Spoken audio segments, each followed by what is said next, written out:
Hey, what's going on, ladies and gentlemen? This is Penn. Welcome back to the channel. So I had a chance to play with the Yoka TV device. Now this is the IPX2 model. The X3 is listed on the main site. It's just not available for purchase in the United States. I'm definitely more interested in that.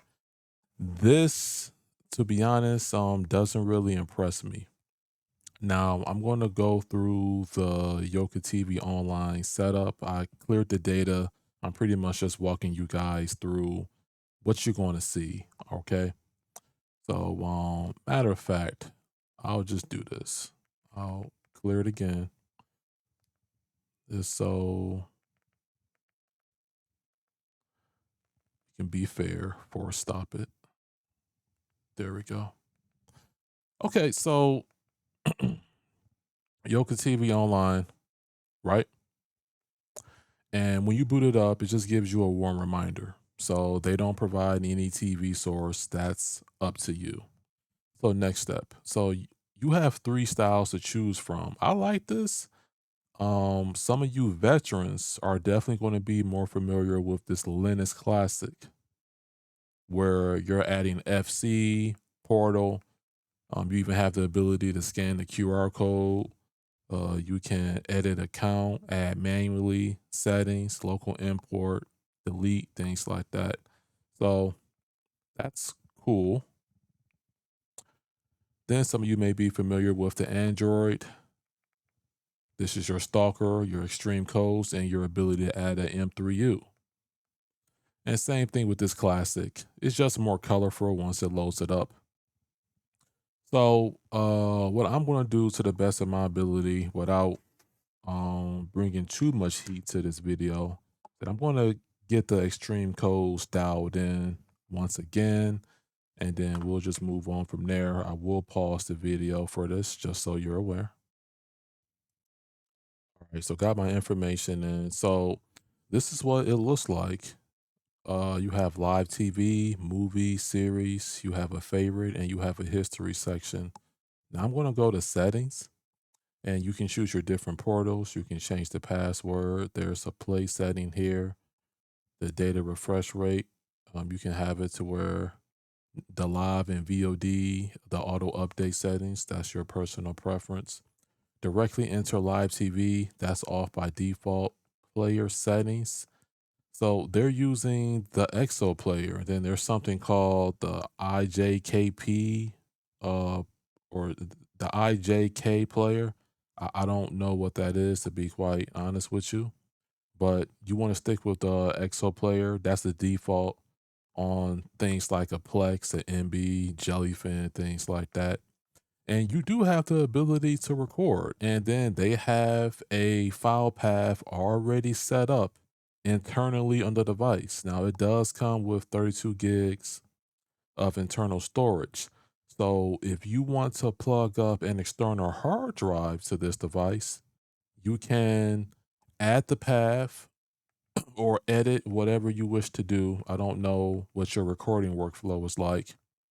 You do have the ability to hook up a drive to this and record your content. Now, the recording playback is going to depend on a few scenarios, the stability of that drive, of course, and then your network, and then also the actual server from your service. Now, if everything is on point, your recording should look like you're watching a VOD. All right. So that's just food for thought. Start automatically at boot. That's off. You can go into that. Appearance settings, style. So the settings are pretty straightforward. Okay. Now, don't wish to get flagged, because if I go into movies and series, it's not the best presentation. I'm just going to give you like a fair warning, but you can get in and get out. You can easily navigate this thing. To me, it reminds me of a stripped down version of Formula. Um, it needs some work. It definitely needs some work. And want to see what I can do here. One moment. Okay, so if I play my cards right here, I'm giving y'all some A1 insight. So smack that thumbs up because this is specific and I'm showing you things. Now, I believe this is on like some random commercial, and I purposely went to a channel that isn't playing any information. Now, this is one of the hiccups that I've noticed in my testing experiment. It'll do like this glitch where when you change channels, it'll do like the channels, it'll show like the no program or no information, and then if it has the actual information, it'll show that as well, but it'll sometimes not transition fluidly. And what I mean by that is that, when you're in your live TV program, you naturally want to change channels. And then when you click, it's supposed to instantly transition. This is one of the hiccups that I noticed, to where sometimes you have to back out and then click on a different channel, and then it'll sort of like refresh itself in a sense. But more importantly, I'm just going to show you this. Look, what does that remind you of? And I'm just going to leave it right there. I'm not going to show anything. That's a stripped down version of formula. So what I'm thinking is that maybe, since this is called Yoka TV, things like that, and they have the online aspect, the logo looks similar. Perhaps this is what My TV Online 2 used to look like, or even the very first iteration or the beta, because this looks extremely identical. And when I go here, check this out. It gets better. Watch this. I can favorite, I can search, I can channel info, I can access the TV guide, picture in picture. I'm not saying to get rid of it. You have to be innovative, you have to be creative. There's a lot of different ways and tools out here for people to enjoy their media. Picture in picture is outdated. I told you guys this when I reviewed the previous device. Lock, you can record play, normal, audio, subtitle. You can change the player, other players, yada, yada, yada, right? You have options, but do you have the right amount of options? And I want to ask that to the viewers here from my channel, the community. What do you see and what is the issue? I have it highlighted.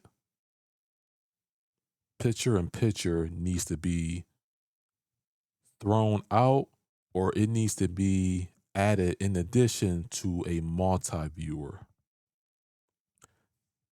This is outdated.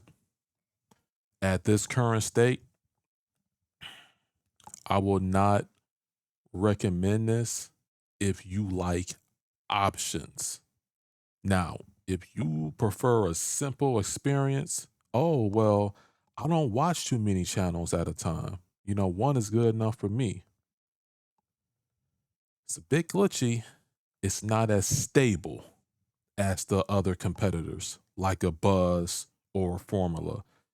They got to iron out some things. And then if they wish to continue to work with me, I can provide some consultation to them, and we can improve this product accordingly. All right, that's it.